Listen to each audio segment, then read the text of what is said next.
Quand j'ai commencé l'édition de site, il y a une erreur que je faisais régulièrement. C'était simplement de faire pas assez de travail. C'est simple, hein, un peu comme dans toutes les formations qu'on va retrouver sur l'édition de site. Je me contentais de monter des sites, d'acheter des expirés, de les remplir avec du contenu auto-généré et on va dire que ça s'arrêtait là. Et c'était franchement la pire des erreurs parce que à part perdre du temps et de l'argent, ça marchait pas. Je vais te montrer un petit peu grâce à un petit prompt ChatGPT hyper simple qui prend 4 minutes, comment tu peux trouver exactement toutes les choses qui doivent être faites pour faire des relations internes entre tes pages. Allez, je te montre ça. Mais d'abord, abonne-toi au compte parce que je vais faire des infos sur le SEO régulièrement avec des outils, avec des méthodes et évidemment plein d'astuces. Donc vas-y, abonne-toi. Allez, je te montre tout ça en vidéo. Tu vas voir que c'est extrêmement simple. Je lui demande tout simplement dans le cadre d'une recherche de mots-clés SEO de me donner les entités nommées et les mots-clés à fort potentiel avec mon sujet. Ici, par exemple, les rhumatismes. Automatiquement, il va me donner des entités nommées telles que la Société française de rhumatologie, l'INSERM, la Ligue contre les rhumatismes inflammatoires chroniques. On va retrouver aussi une liste de médicaments, on va retrouver des personnalités,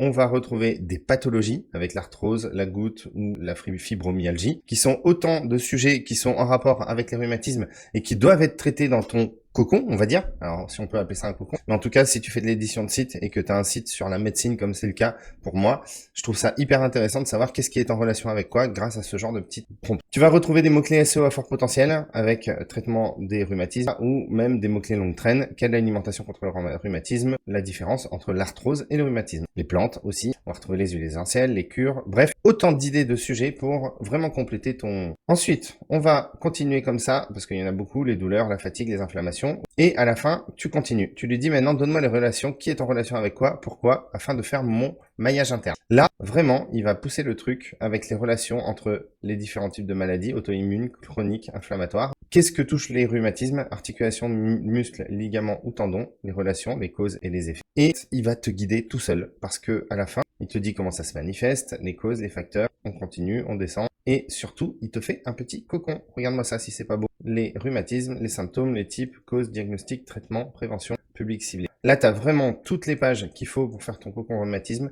et savoir qu'est-ce qui est en relation avec quoi. Et en fait, juste grâce à ça, les différentes pages que tu vas faire sur peut-être de la longue traîne ou de la moyenne traîne, elles vont clairement mieux ranker grâce à ces relations entre les pages. Ça va donner vraiment une autorité à ton blog de contenu.